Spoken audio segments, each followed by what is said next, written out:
Türkçe Haber'e hoş geldiniz. Gerek ana vatanımız Türkiye'den gerekse dünyanın dört bir yanından bizi izleyen herkese sağlıklı ve mutlu günler diliyorum. Değerli izleyicilerimiz, bugün sizleri çok yakından ilgilendiren bir konuyla karşınızdayım. Bildiğiniz üzere finansal bilgi paylaşımı resmi olarak 30 Eylül tarihinde başladı. Yani Türkiye'de bankalarda parası bulunan vatandaşlarımız eğer yurt dışında ikametgahları varsa bu insanlarımızın bankalarda ne kadar parası olduğu artık bildirilecek ve bu yıl sonuna kadar da bu bildirim devam edecek. 2020 yılının ve 2019 yılının bilgileri içinde bulunduğumuz bugünlerde yaşamış olduğunuz ülkeye aktarılmaya başlandı. Değerli izleyicilerim, sizlerden çok sayıda soru alıyoruz. Türkiye'de evi, arabası, arsası, tarlası olan vatandaşlarımız bundan etkilenecek mi? Bunun yanı sıra emekliler bundan etkilenecek mi? Tüm bu soruların yanıtlarını sizlere bu yayınımızda vermeye çalışacağım. Değerli izleyicilerim, bildiğiniz üzere Türkiye 137 ülkeyle yapmış olduğu bir anlaşmanın gereği olarak bu bilgileri aktarmaya başladı. Tabii ki bu bilgilerin aktarılmasıyla beraber başta Avrupa olmak üzere dünyanın pek çok noktasındaki vatandaşlarımızın tedirginliği de arttı. Özellikle sosyal yardım alan vatandaşlarımızın sıkıntısı daha da yüksek seviyede diyebiliriz. Ancak şunun unutulmaması gerekiyor. Bu iş sosyal yardım alıp almamakla ilgili bir şey değil. Eğer Türkiye'de bir bankada bir paranız varsa yaşamış olduğunuz ülkenin Maliye Bakanlığı'na bunlar bildirilecek arkadaşlar. Bunu unutmuyoruz. Değerli izleyicilerim, bugün tüm sorulara cevap vereceğimi söyledim. Şimdi bizim videolarımızın altına sizlerden gelen soruları toparladık. En çok hangi sorular var onları cevaplayacağız. Peki bu işten kurtuluş var mı?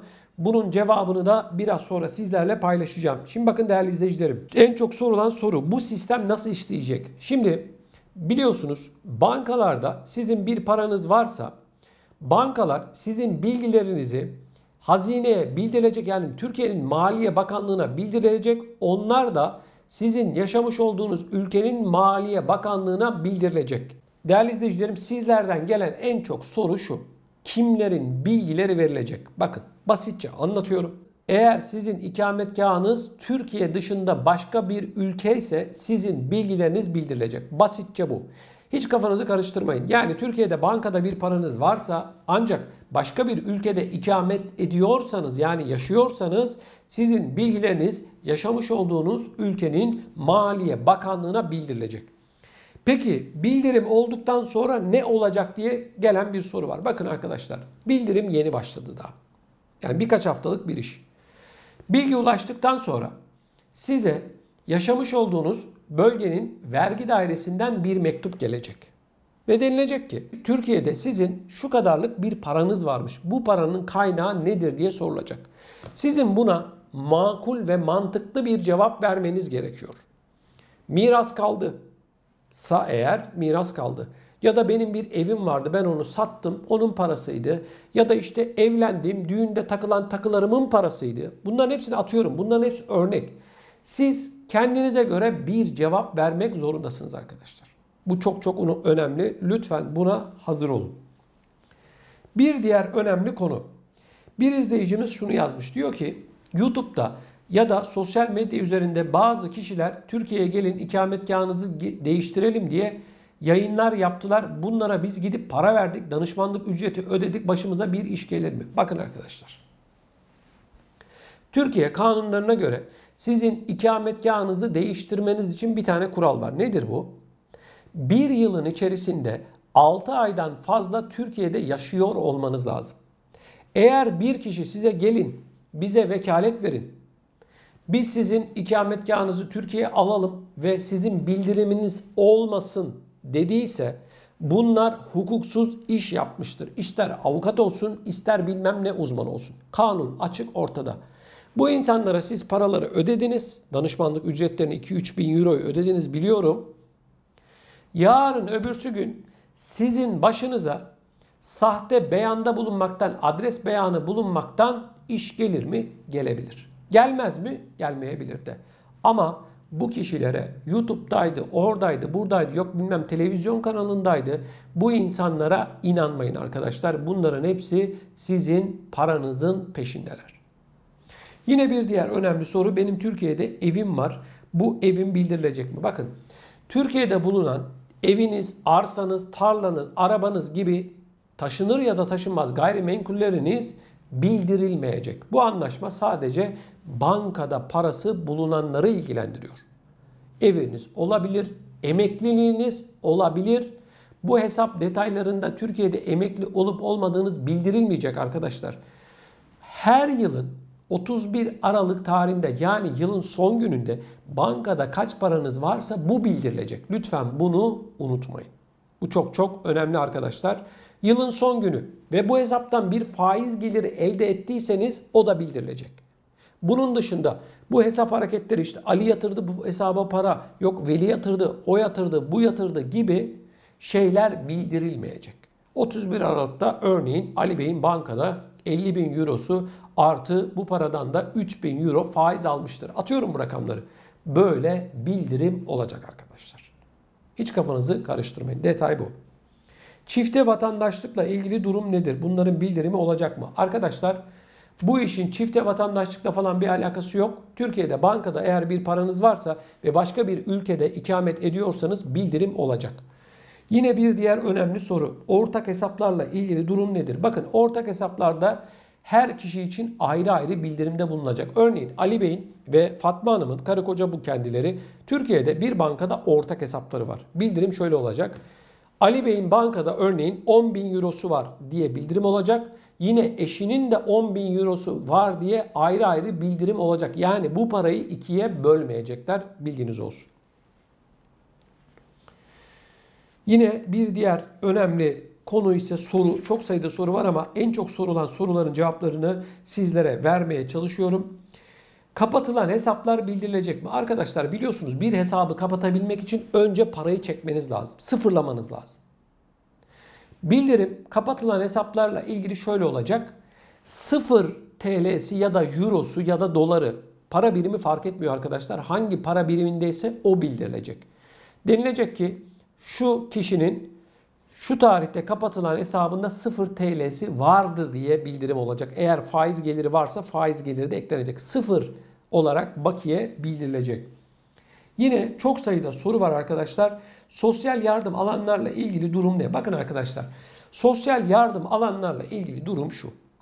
Size vergi dairesinden bir kağıt geldiğinde, bir mektup geldiğinde şu denilecek. Sen bizden sosyal yardım alıyorsun ama bak Türkiye'de şu kadar paran varmış. Biz senin sosyal yardımını durduruyoruz diyebilirler. Diyebilirler diyorum çünkü şu ana kadar bir uygulama yok. Olay daha çok yeni olduğu için hangi devletin, Almanya'nın, Fransa'nın, Hollanda'nın, İsveç'in ya da diğer devletlerin hangisinin nasıl uygulama yapacağını bundan sonra göreceğiz. Belki diyecekler ki git Türkiye'deki paranı al gel, harca, ondan sonra biz bakarız sana sosyal yardım verebiliriz diyebilirler. Ya da biz artık sosyal yardımı kesiyoruz, tüm haklarını kaybettin de diyebilirler, bilmiyoruz. Uygulama olduktan sonra göreceğiz. Şu oldu, bu oldu diye YouTube'da falan görüyorum. Bunların hiçbirinin doğrulukla uzaktan yakından alakası yok. Atıyorlar. Türkçesi bu. Uygulama yok ki. Daha yeni bildirim başladı. Yani veriler daha yeni gidiyor. Veri daha yeni gidiyorken sosyal yardım alana almayana gel bakalım biz sana şöyle yapıyoruz ya da böyle yapıyoruz diye bir şey söyleyebilirler mi arkadaşlar? Mümkün değil. Mümkün değil. Şu anda ortada böyle bir şey yok arkadaşlar. Bekleyeceğiz. Uygulamaları takip edeceğiz. O nedenle mutlaka kanalımıza abone olun. Bu gelişmeleri biz takip ediyoruz ve size bildireceğiz. Değerli izleyicilerim, yine çok sayıda soru var. Bu bildirimler kişisel verileri koruma kanunu ihlal ediyor mu? Hayır, etmiyor arkadaşlar. Bu kanuna aykırı bir durum değil. Türkiye Cumhuriyeti Devleti uluslararası bir anlaşmaya imza attı. Bu mecliste onaylandı. Yani hukuka uygun bir durum. Değerli izleyicilerim, çok sayıda soru var. Bunların hepsini tek tek cevaplandıracağız. Ancak bizler şunu söylüyoruz. Diyoruz ki nerede olursanız olun, hangi ülkede yaşıyorsanız yaşayın. Eğer Türkiye'de bir bankada paranız varsa artık bu bildirime tabi. Bunu unutmayın. Birileri size gelin biz size şu kadar işte bize para verin, biz bu bildirimi saklayalım, mal beyanını onu bunu saklayalım gibi şeyler söylerse inanmayın. Yok ikametgahınızı değiştirelim, yok şunu yapalım, bunu yapalım. Kesinlikle ve kesinlikle buna inanmayın arkadaşlar. Paranızı kaptırırsınız. Yarın öbürsü gün derdiniz birken iki olur. Bunu lütfen ama lütfen unutmayın. Şimdi değerli izleyicilerim, peki bu işten kurtuluş var mı? Çok önemli bir soru. Şimdi bakın. Bu işten artık kurtuluş yok. Geçmişe dair hiçbir şey artık yapamazsınız. Yani 2019 ve 2020'ye dair hiçbir şey yapamazsınız. Bitti. Her kim size diyorsa şöyle olur böyle olur yalan. Bitti bunların hepsi. Geçti. Hiç canınızı sıkmayın. Olacaksa da bir şey olur ama sizi ne yapacaklar? Dar ağacına mı asacaklar? Sakın ola ki panik yapmayın. Peki bundan sonra ne olacak? Bakın ben ne dedim? 31 Aralık tarihinde bankada kaç paranız varsa bu bildirilecek. 31 Aralık. Yani yılın son günü. Siz bu paranızı 31 Aralık'tan önce eğer çekerseniz nasıl bildirim olacak? 0 lirası, 0 eurosu ya da 0 doları vardır diye bildirim olacak. Faiz aldıysanız şu şekilde olacak. 0 lirası artı ne kadar faiz aldıysa bu bildirilecek. Şimdi arkadaşlar durum bu. Bu yapılan anlaşma değerli izleyicilerim bana soracak olursanız Türkiye'nin yapmış olduğu yanlış, atmış olduğu yanlış bir adım. Yurt dışında yaşayan vatandaşlarımızın pek çoğu artık maalesef üzülerek söylüyorum bunu Türkiye'ye bankalara para yatırmayacak. Birileri şunu söyleyebilir. İşte yok illegal para yok. İşte şöyle para yok. Sosyal yardım falan. Bakın arkadaşlar. Başkasının parasının üzerine ahkam kesmeyi bırakalım. Öyle ya da böyle bu paranın bir sahibi var. Bir kişi. Türkiye'ye para yatırmış. Öyle ya da böyle. Bunu söylerken sakın yanlış anlamayın. Yani herkesin parası kara para yok. İllegal para falan demiyorum. Sakın yanlış anlamayın. Ama bu işin Türkiye'ye ne faydası var? Ne faydası olacak? Sizlere soruyorum. Lütfen cevap verin. Bu konuyla ilgili ne düşünüyorsunuz? Çok merak ediyorum. Değerli izleyicilerim, sizlerden ricam anlatmış olduğum bu çerçevede varsa sorularınız lütfen videonun altına yazın. Bu konuyla ilgili düşüncelerinizi de yorum bölümüne yazarak bizlere iletebilirsiniz. Gerek ana vatanımız Türkiye'den gerekse dünyanın dört bir yanından bizi izleyen herkese sağlıklı ve mutlu günler diliyorum. Hoşça kalın.